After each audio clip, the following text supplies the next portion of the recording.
Olá, Ponto de Vista está começando. E o perigo de pesquisas mal feitas, com viés comercial, ou para o indivíduo falar que fez um trabalho científico de repercussão. O que aconteceu? Hoje tem um surto de sarampo na Califórnia em decorrência da falta de vacinação. Não é a falta da vacina. Mas esse estudo que foi feito na Inglaterra, dizendo que a vacina do sarampo podia causar autismo, fez com que muitas crianças não fossem vacinadas, tanto na Inglaterra como nos Estados Unidos. E esse surto de sarampo foi em decorrência disso, porque essa pesquisa mal feita dizia que a vacina do sarampo poderia causar autismo de crianças autistas. O perigo de pesquisas mal feitas, tendenciosas, é isso. Por essa razão que a medicina tem que ser baseada em evidências, mas também corretas e honestas.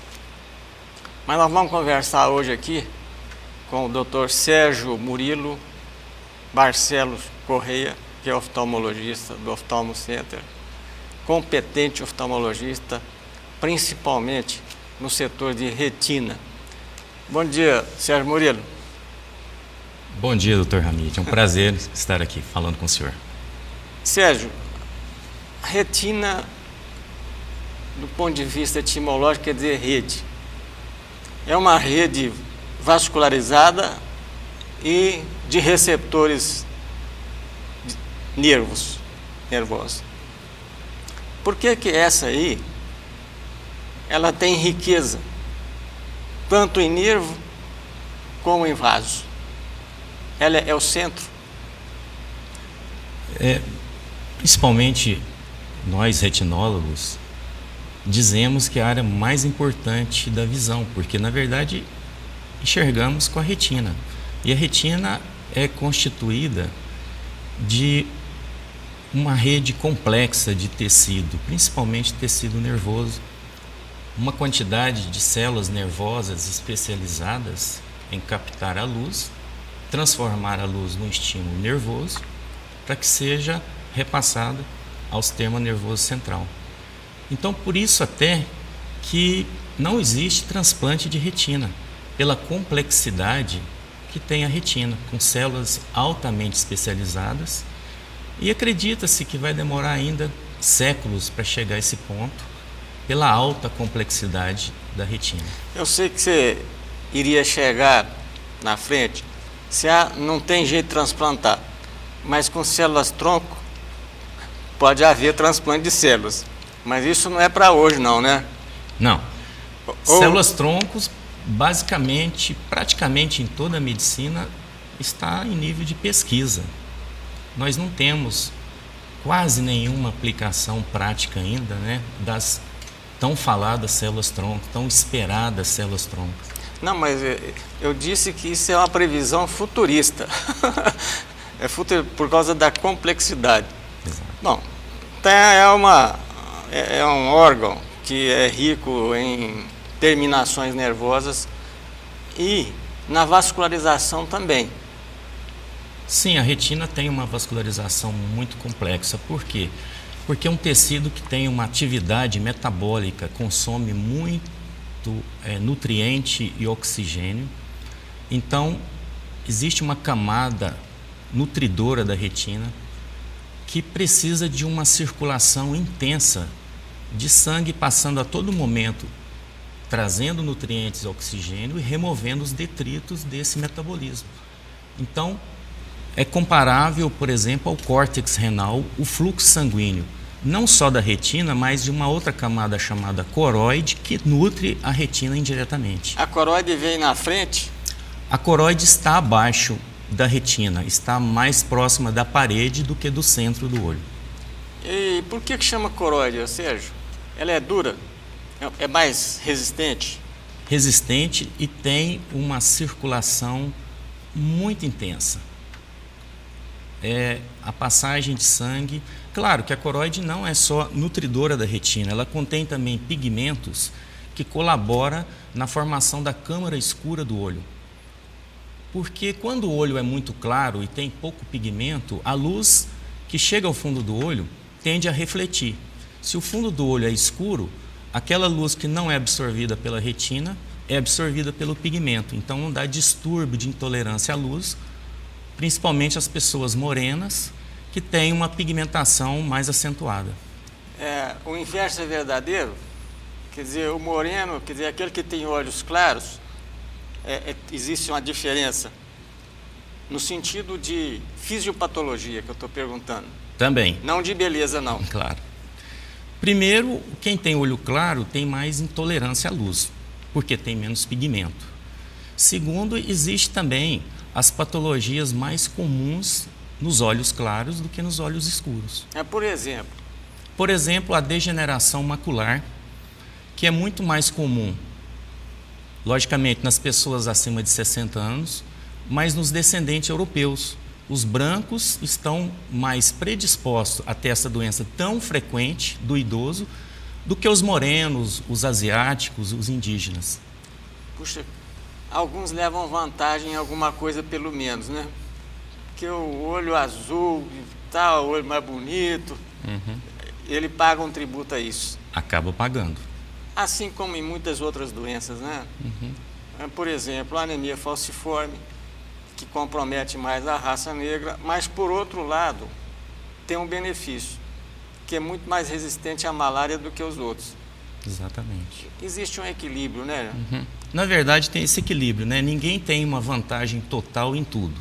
Alguns em algumas coisas, outros em outras. E, aliás, tudo tem explicação, né? Diz que o acaso, ele favorece alguns e prejudica outros. E esse acaso, infelizmente ainda, a ciência aos poucos está descobrindo que nada é o acaso. É o resultado de fatores vários da pessoa. Sérgio Murilo, vamos aqui tentar fazer um resumo, né? Quais são as principais, as doenças que mais preocupam o oftalmologista? E qual é o viés? As doenças que mais preocupam, logicamente, são aquelas que levam com mais frequência à cegueira. E doenças como glaucoma, como a retinopatia diabética, como a degeneração macular, estão entre as principais causadoras de cegueira no mundo. A catarata, especificamente, que às vezes nem é considerada uma doença, é um envelhecimento da lente natural do olho, ela pode ser chamada de causa de cegueira, mas é transitória, é tratável. Já um glaucoma, quando não é tratado, ele leva mesmo à cegueira e é irreversível. Quando o diabético não cuida bem do seu diabetes, ele pode levar a complicações sérias na retina e a cegueira. E a degeneração macular não costuma levar à cegueira total, mas ela leva à incapacitação visual por formação de cicatriz no centro da retina. Ou seja, você falou em glaucoma. Existe muita divergência em relação ao diagnóstico, porque o diagnóstico é feito através da mensuração de uma pressão dentro do olho. E não há um desvio padrão estatístico aí. Quer dizer, quando é que se considera que o indivíduo tem glaucoma, excluindo essa aferição, que pode ser diferente em várias pessoas, como ocorre na pressão arterial. Antigamente, nós comentamos aqui várias vezes, que o normal seria 12/8, ou 120/80. Depois ficou 140/90. Quer dizer, aqueles que tomaram medicamento, não adiantou nada. E agora, mais recentemente, porque isso tem relação com a oftalmologia, o Colégio Britânico e o Americano de Cardiologia determinaram, um estudo muito bem feito, que 150/90 é pressão ainda normal. e a Organização Mundial de Saúde de 160. Ou seja, a indústria farmacêutica, ela faz abaixar esses níveis para poder fabricar mais pacientes. Eu estou falando isso em relação ao glaucoma. Então, qual é o ponto? O ponto X, através do qual se fala, não, esse indivíduo tem glaucoma.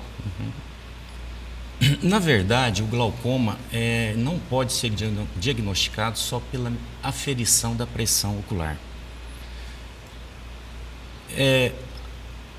Alterações no campo visual, análise da estrutura do olho envolvida na circulação do humor aquoso. Hoje existe exame que estuda detalhes do nervo óptico, que é uma das estruturas que sofrem com glaucoma. Então existe a tomografia do nervo óptico, a medida da espessura da córnea, que sofre também com a pressão alta.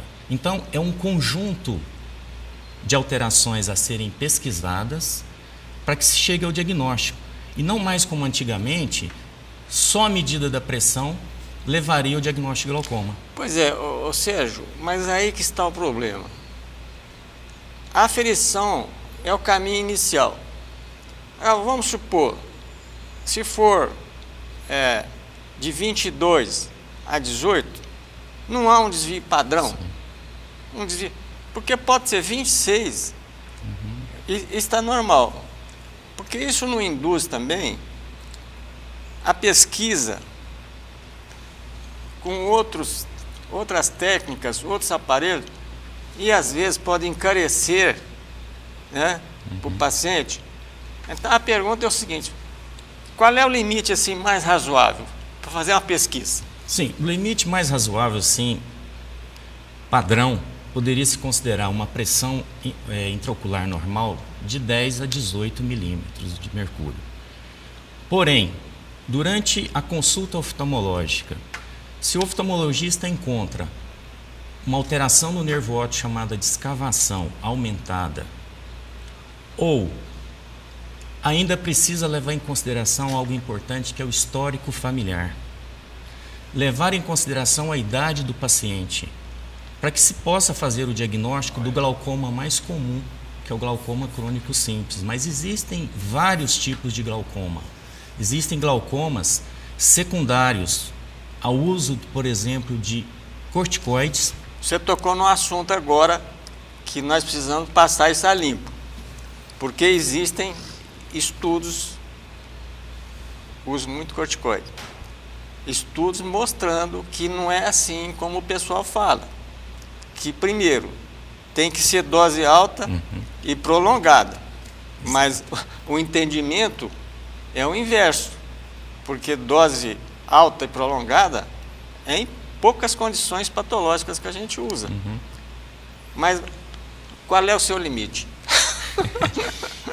Então, às vezes, quando o paciente chega ao oftalmologista relatando que está usando um colírio de corticoide há mais de 6 meses, há 1 ano, uso indevido, logicamente, o oftalmologista já fica com o cabelo em pé, porque ele já tem uma chance muito grande de encontrar esse paciente com um glaucoma cortisônico, que é terrível de ser tratado. Ou seja, o paciente vai necessitar de tratamento para o resto da vida e provavelmente já com perdas sérias de campo visual. Então, o glaucoma cortisônico é devido a um efeito colateral de um mau uso de uma medicação. Mas ainda tem um glaucoma muito temido, que é o glaucoma que é a consequência do diabetes mal controlado, que teve a retinopatia diabética e que não foi tratada a tempo, e por levar uma isquemia da retina, desenvolve o chamado glaucoma neovascular, de pressões altíssimas, acima de 50 milímetros, altamente cegante. Então, muitas vezes o diabético fica cego, não por descolamento da retina, não por hemorragia, mas por desenvolver um glaucoma, chamado até de maligno, porque o tratamento dele é muito difícil também. Sérgio Murilo, nós vamos a um rápido intervalo aqui, mas é o seguinte, vou deixar no ar. O corticoide, ou corticosteroides que usamos, geralmente é por via oral, o que é diferente, o diferente do tópico, que é esse é o mais agressivo. Mas daqui um pouco você vai me falar quais as diferenças. Certo. Vamos a um rápido intervalo, voltaremos em seguida.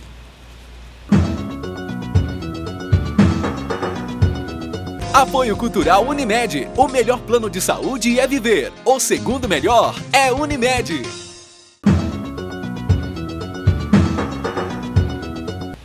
Estou conversando hoje com o oftalmologista Sérgio Murilo Barcelos Correia. Antes de voltarmos aqui a esse bate-papo importantíssimo sobre um dos nossos principais órgãos, que é a visão, recentemente tem se propagado que a vitamina D seria o salvador de todos os males. Recentemente aqui, ó, o JAMA, efeitos da suplementação de vitamina D na progressão de dor no joelho e no volume da cartilagem em pacientes com osteoartrose sintomática. Resultado, para resumir, não adianta nada. Não vale nada, não protege nada. E não é apenas em relação a muitas outras doenças para a qual se apregoa, câncer, diabetes, etc. Mas voltando aqui, Marcelo, oftalmologia, só rapidamente para a gente passar para a parte mais importante, qual é a diferença de glaucoma de ângulo aberto e ângulo fechado? Porque alguém já colocou um transferidor lá para medir? Mas é possível medir, sim. Porque esse ângulo se refere no ângulo entre a córnea e a íris. Entre a córnea e a íris, na raiz da íris, que existe o trabeculado, uma malha que drena o moracoso. Então, o moracoso é produzido no corpo ciliar, numa estrutura mais interna do olho. Ele circula para a parte da frente, passa pela pupila e vai ser drenado lá no ângulo, nesse ângulo. Quando o ângulo é estreito ou é fechado, existe uma dificuldade de drenar o líquido. E aumenta a pressão mais. Ele é produzido, mas não é drenado. Resultado, aumenta a pressão. Mas pela lógica, né? Quer dizer, o ângulo menor não tem saída. Isso basicamente é uma constituição própria da pessoa. Tem caráter, já nasce com isso? Já nasce com isso. Ou seja, mas vamos para a retina, que numa escala de valores, aliás, aqui não é questão de valor, né? Numa escala de importância para a visão, a retina seria o centro. Eu sei que ela não é o centro do olho, não, mas é o centro de onde irradiam, né, as outras estruturas. Quais são as doenças? Né?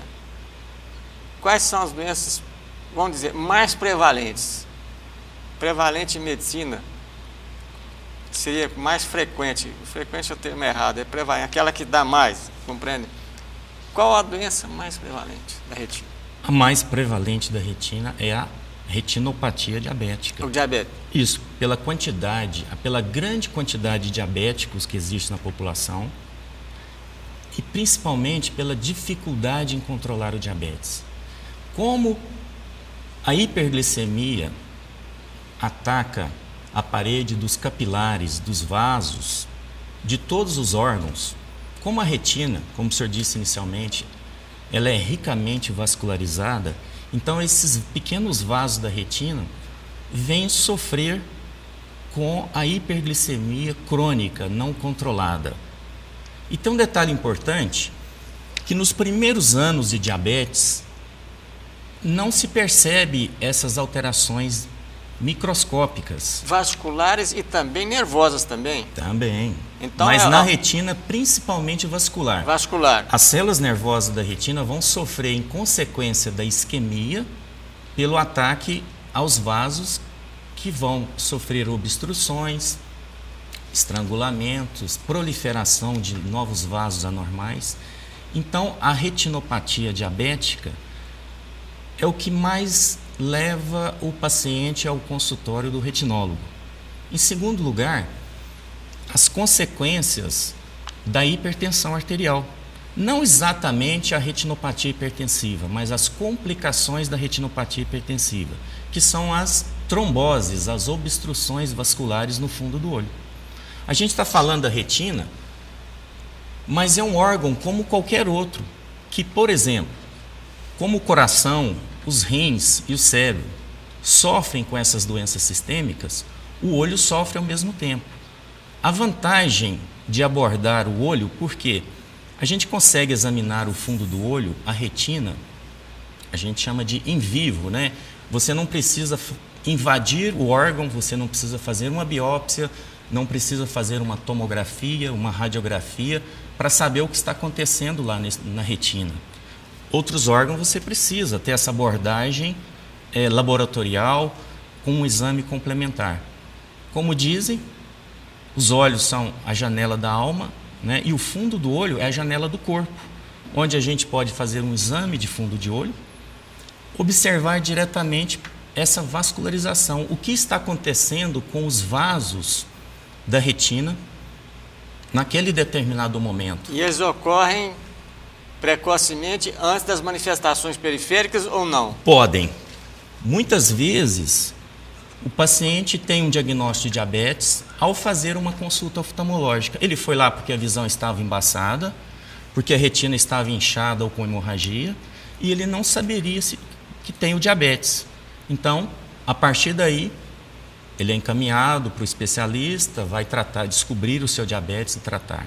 Mas também o próprio endocrinologista encaminha o diabético para saber se ele já está sendo acometido pela retinopatia diabética. Do ponto de vista prático, quer dizer, antes de se fazer o exame, olhar lá e tal, o que é que o paciente sente? O que é que o paciente sente na visão para ele procurar, até para confirmar o achado? Sim. O que é que o paciente sente? Então, essa é informação de saúde pública. É muito importante a clínica.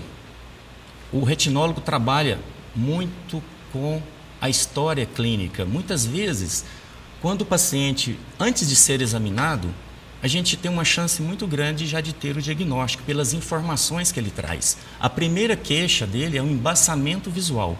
Então, o diabético que começa a ter embaçamento visual, claro, não obrigatoriamente ele já tem a retinopatia, mas ele já tem que ficar ligado que ele pode ter a retinopatia. Sérgio, mas o embaçamento não pode ocorrer, por exemplo, por causa de uma uveíte? Claro, claro. O embaçamento visual, de modo geral, pode ser consequência de várias alterações no olho. Até a mais comum é um grau, uma deficiência na refração, que está precisando do óculos, e às vezes o diabético corre no oftalmologista, eu estou com hemorragia no olho, eu estou com retinopatia diabética, e às vezes não. É só uma mudança no grau que ele não está usando óculos ainda, e que possivelmente ele possa, a partir de então, usar óculos e ter uma visão normal. Mas, antes de se confirmar isso, se ele é diabético e principalmente se tem mais de 5 anos de doença, ele tem sim a chance de estar desenvolvendo uma retinopatia. Tem chance? Tem uma chance grande. Quer dizer que, do ponto de vista prático, é impossível fazer um diagnóstico diferencial no início, se é um problema de uveíte, por exemplo, que leva ao embaçamento da visão, e essa segunda hipótese. Sim. Mas não seria aquele que fica na frente que sofre primeiro? Sim, claro, o senhor citou a uveíte. A uveíte é um processo inflamatório que envolve as camadas pigmentares do olho, abaixo da retina. E a uveíte tem também as suas características próprias, como, por exemplo, grande parte das uveites causam olho vermelho, que podem ser confundidas com conjuntivite. Além disso, acompanha-se frequentemente de dor. Então, tem as características que o indivíduo percebe, ele traz ao conhecimento do oftalmologista. A partir dessa história, junta com o exame básico oftalmológico, e o oftalmologista já tem condição de, mais de 80% dos casos, fazer o diagnóstico de uveíte. Mas nem sempre também o olho que tem uveíte, ele vai apresentar um embaçamento visual. Muitas vezes o reumatologista encaminha o paciente para saber se ele pode estar sendo acometido por uma uveíte ou não. Aliás, isso é fácil. A anamnese também aí. Agora, tem muitas condições em que o problema ocular aparece 6 meses a 1 ano antes de manifestações reumatológicas. E a espondilite anquilosante é importante o diagnóstico dessa doença, que o oftalmologista, às vezes, vai para ele, e ele, sabendo que pode ter essa complicação, ele vai encaminhar por um especialista. Não vou falar reumatologista aqui, não. Não vou falar. Mas, ou seja, agora eu estou meio intrincado aqui. O olho é a menor estrutura do organismo. E eu vi um estudo dizendo que a maior concentração de receptores do sistema nervoso está no olfato e nos olhos. Onde será que tem mais? No olho ou no olfato? E por isso que dói, né? Porque a inervação da parte dura da córnea é altamente rica. Altamente sensitiva. Muito sensitiva. Para se ter uma ideia, na retina tem em torno de 1 bilhão de neurônios receptores. 1 bilhão de células. Quase a população da China, hein, rapaz? Pois é. Você já imaginou? 1 bilhão de células. O que é isso, hein? Para que se tenha essa visão nítida, né? Então, existe ali um mecanismo de células que entram em atividades, outras que apagam. Existe todo esse complexo na fisiologia da retina para que se dê essa perfeição da imagem que a gente percebe. Ô Sérgio, falando em retina, acabei de falar aqui em vitamina D. Vocês têm visto essa moda também? Sempre houve essa moda na oftalmologia de que tomar vitamina seria importante para a retina. Tá, e a vitamina A na época? Ah, sim, a vitamina A é famosa. A vitamina A, sim, ela é importante para a retina porque ela faz parte da formação do pigmento visual, que é a substância que entra na captação da luz para formar o estímulo visual, o estímulo nervoso. Mas como em outras doenças, doutor, o uso de vitamina, o uso de suplemento vitamínico... Vamos deixar claro aqui, suplemento. É importante para indivíduos que têm deficiência da vitamina, seja por incapacidade de absorver a vitamina, seja por não ter essa vitamina disponível na sua dieta. Indivíduos que têm alimentação básica normal... Arroz, feijão e carne? Isso, e verduras... não tem necessidade de comprar vitaminas. Há pouco tempo, o Dr. Drauzio Varela escreveu um artigo na Folha de São Paulo que a manchete era: o uso de vitamina é uma forma de jogar dinheiro no vaso sanitário. Mas já é muito tempo, isso é conhecido. O sujeito nutrido, né, que se alimenta bem. Aliás, essas doenças deficientes de vitamina ocorriam nas viagens oceânicas, onde não tinha verdura, não tinha nada, o sujeito ficava 50 dias no mar. Mas hoje, com o avião a jato, com a propagação da... Agora, me veio à tona aqui a xeroftalmia. Relação dela com vitamina A, quer dizer, xeros quer dizer seco. Como é que é isso? No caso do olho seco, já não tem essa relação. Na verdade, existem variadas células na superfície dos olhos que produz o lubrificante do olho, a lágrima. Então, quando se trata de olho seco...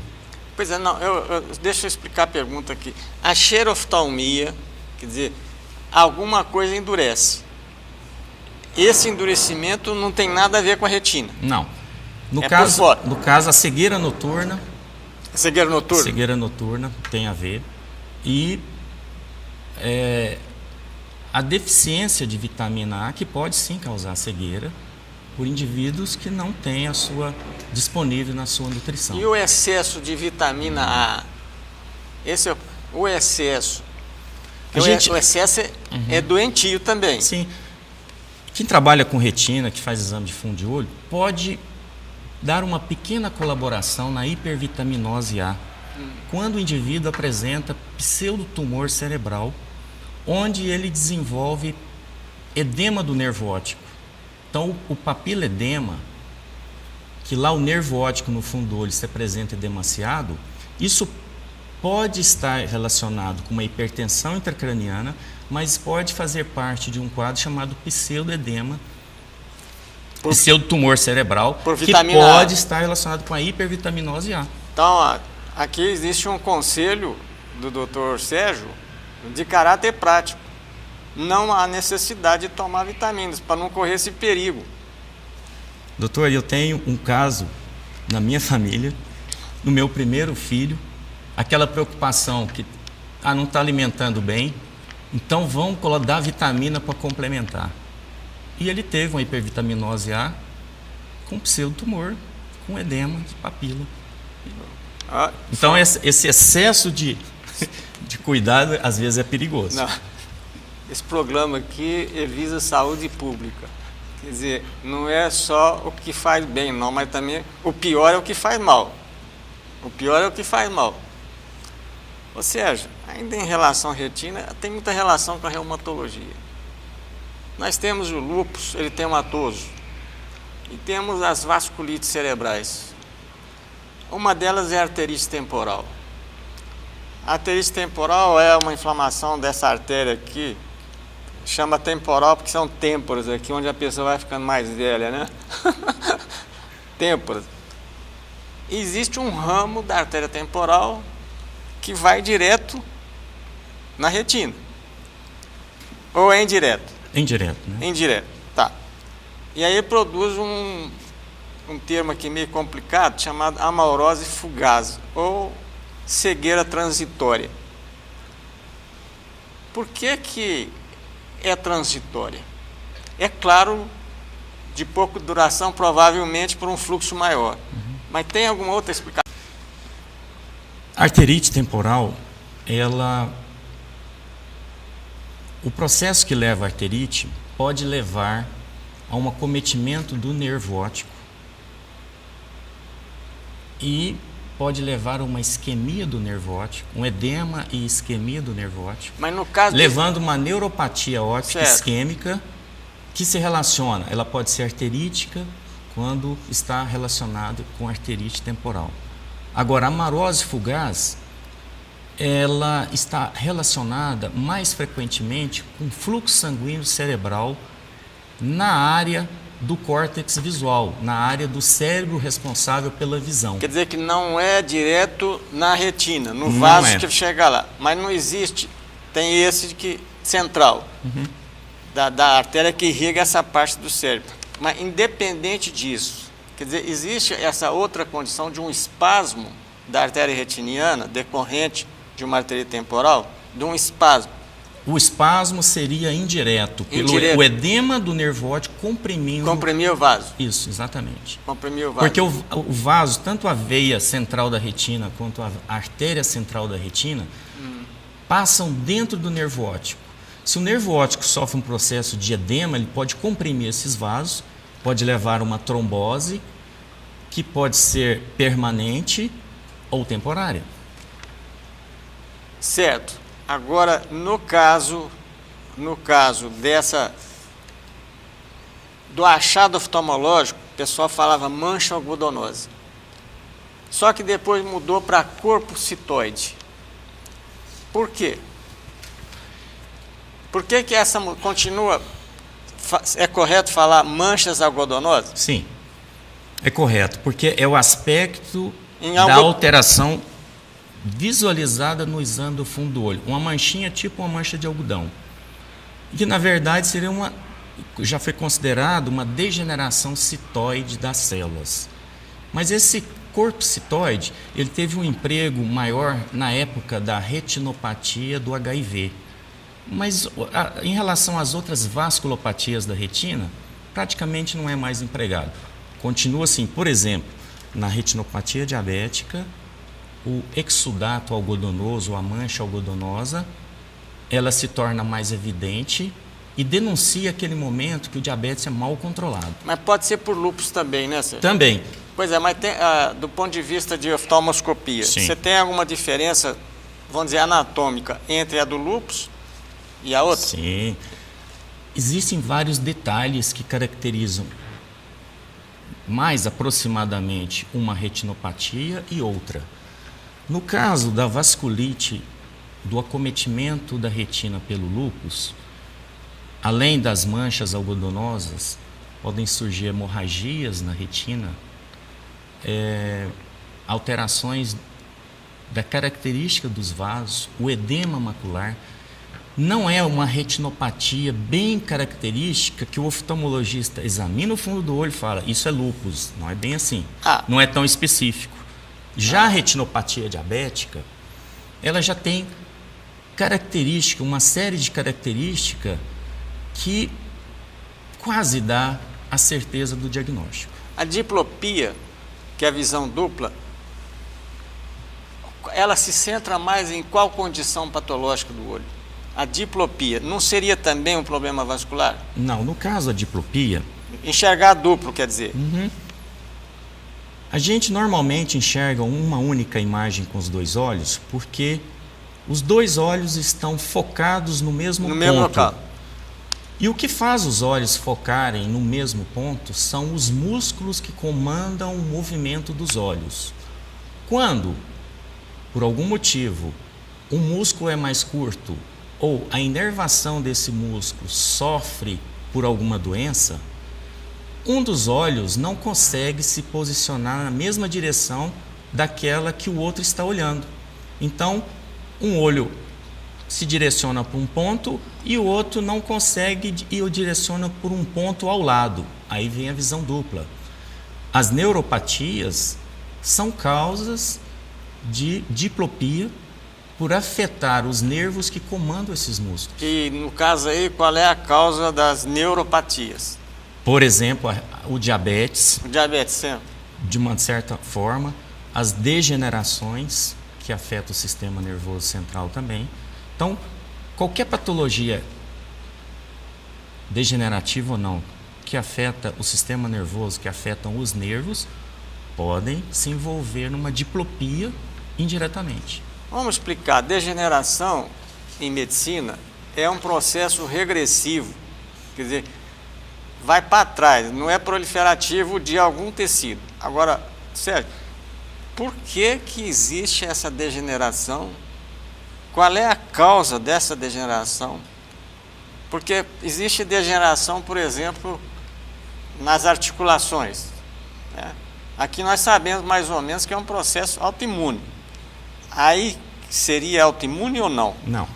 Ou tem outra causa? A principal degeneração que ocorre nos olhos é na retina, especificamente no centro da retina, chamado mácula.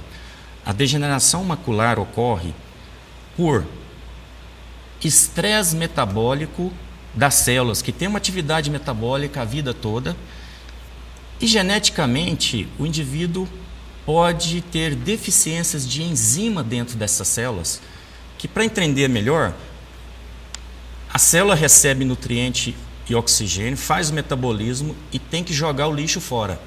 Isso tudo são enzimas que vão catalisar, que vão dar seguimento a esse processo. Quando se tem, depois de uma certa idade, já a deficiência de determinada enzima, há acúmulo dentro da célula do lixo celular. E a célula, com esse acúmulo do lixo, ela vai perdendo a sua capacidade fisiológica e chega até morrer. Esse, então, é o quadro degenerativo das células da retina. Esse lixo metabólico é resultante da oxirredução. Até tem relação com Alzheimer. Os radicais livres ficam ali. Então, ali tem uma lixeira, como o HDL do coração, que ele vai puxando o lixo e levando para o fígado. Essa lixeira, estou curioso agora, como é que é essa remoção de lixo ali? O corpo humano é fantástico, né? Fantástico. E na retina, Não na retina especificamente, mas logo abaixo da retina existe uma camada de célula chamada epitélio pigmentar da retina, que é o importante do metabolismo. Ele que passa tudo de nutrição para a retina e ele é o que é responsável por remover também. Só que essas células, então, também sofrem a degeneração, depois de tantos anos de trabalho, elas podem se cansarem, podem cansar entre aspas, né? Elas podem receber acúmulos desse lixo e começa a haver a perda da função, a perda da estrutura anatômica e a retina não vai receber mais aquilo que é esperado. Então os fotorreceptores vão se atrofiar. Então aí como se procede essa tão temível degeneração macular e às vezes envolve outras patologias também. Sérgio, independente agora da velhice, qual é a principal causa de degeneração macular? Mas você vai me responder daqui 15 segundos.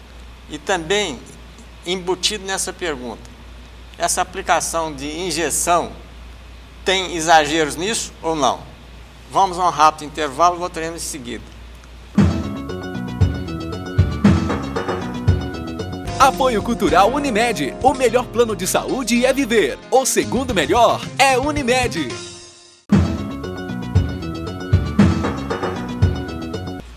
Estou conversando aqui com o Dr. Sérgio Murilo Barcelos Correia, que é especialista, principalmente em retina. Você não está falando aqui no bloco anterior, ficou essa pergunta no ar.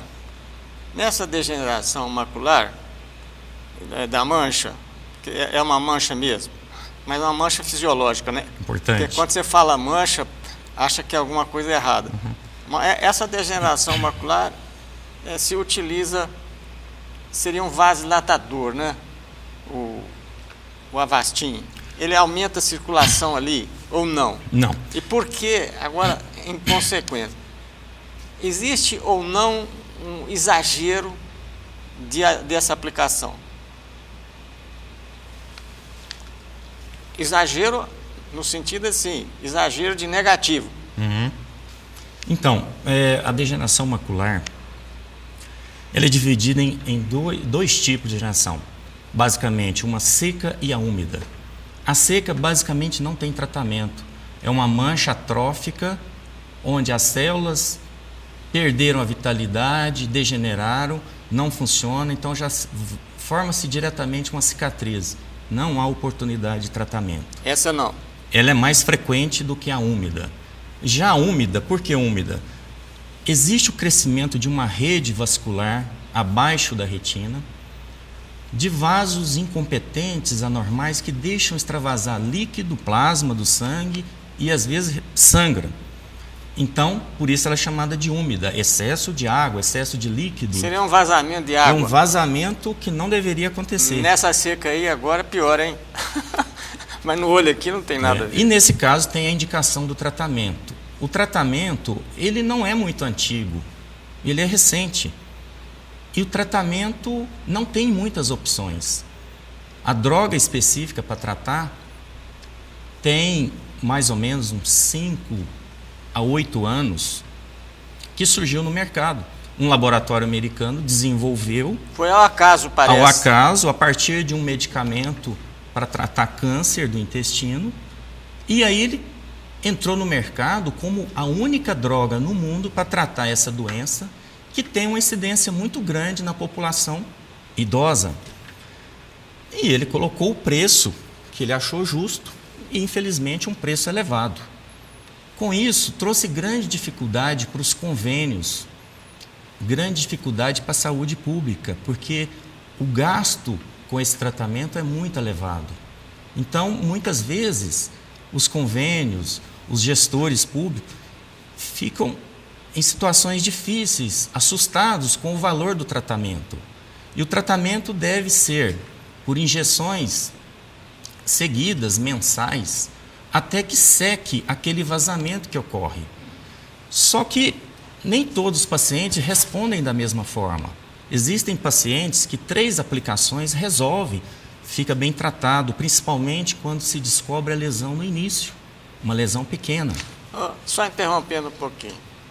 Injeção no olho dá a impressão que tem que ser uma sensibilidade, que você tem que ter, porque é perigoso, não é? Na verdade não, doutor. Por incrível que pareça... Então vamos tirar esse mito aqui. Vamos tirar. Rapidamente. A injeção no olho é feita com anestesia.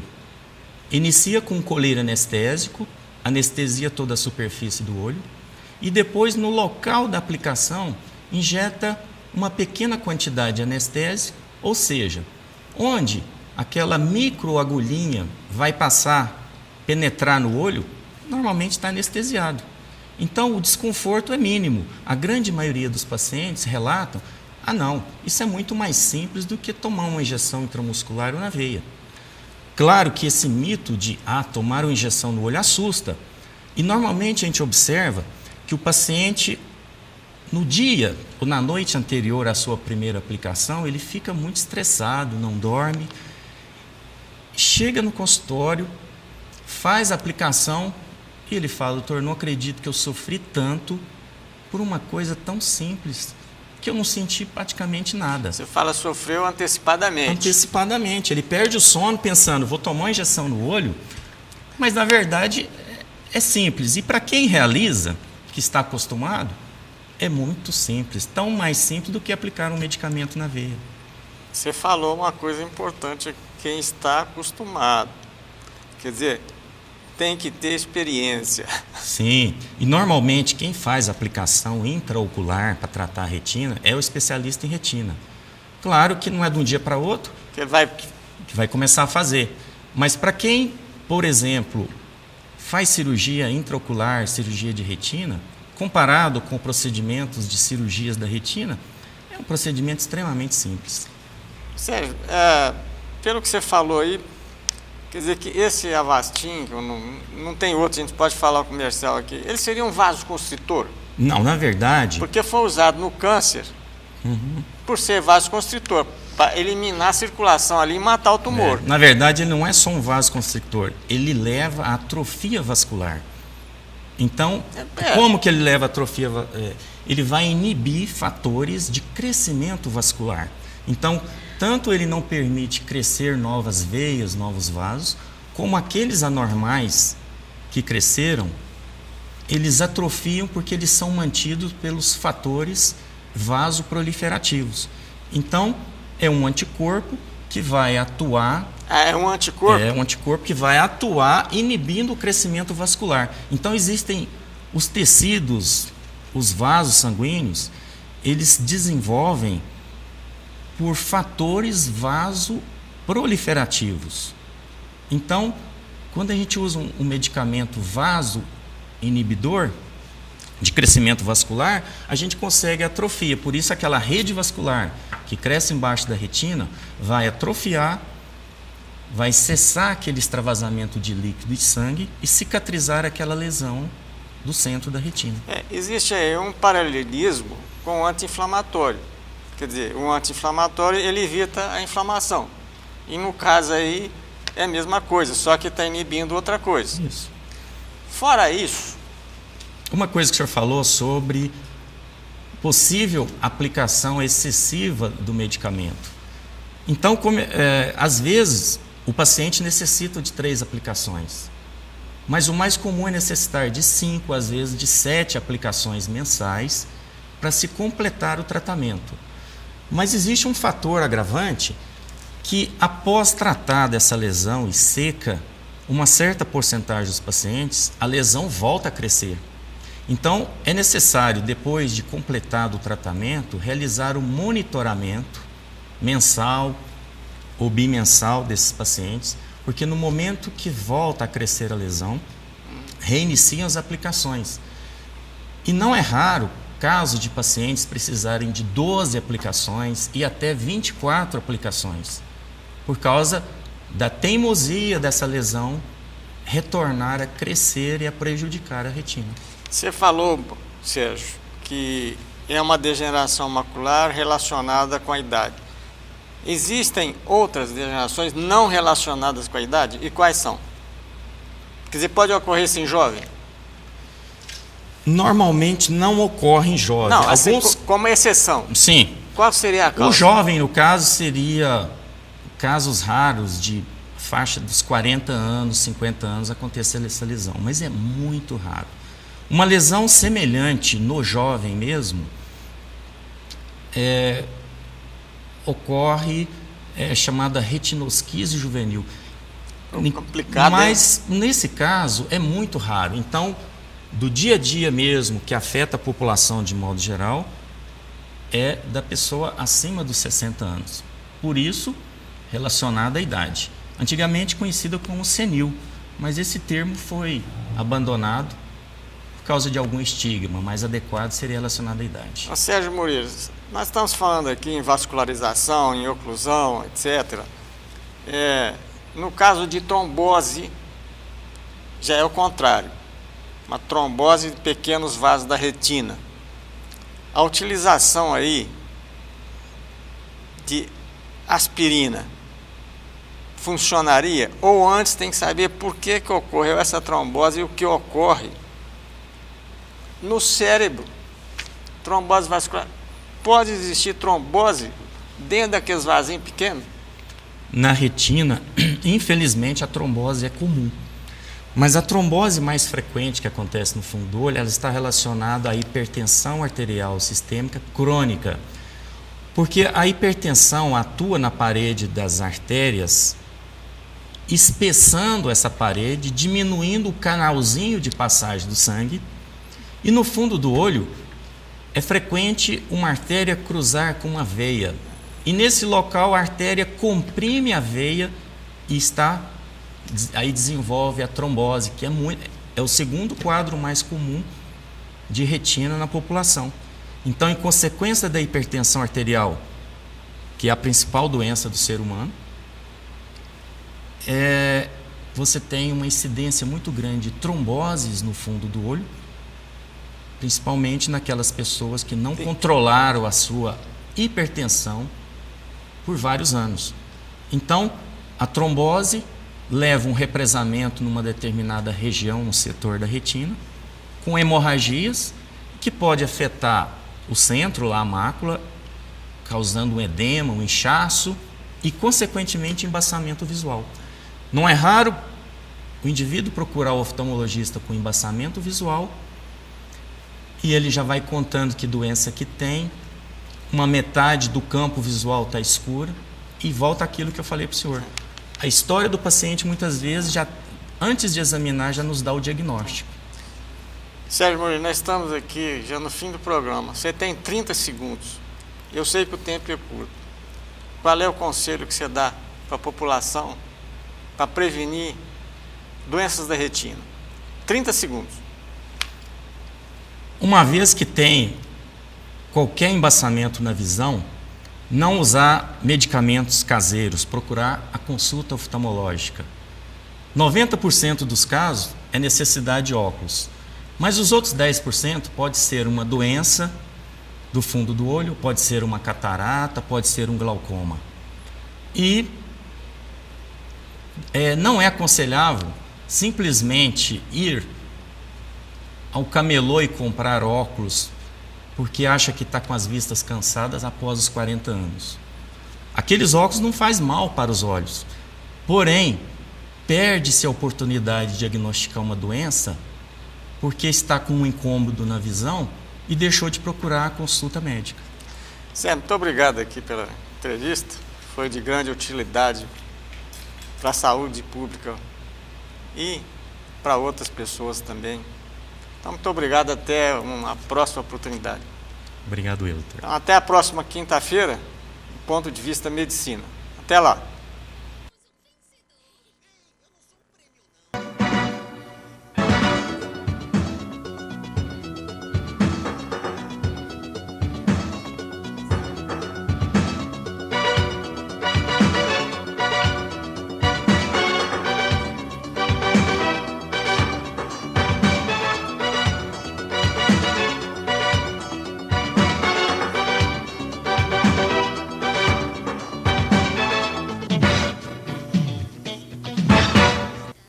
Apoio Cultural Unimed. O melhor plano de saúde é viver. O segundo melhor é Unimed.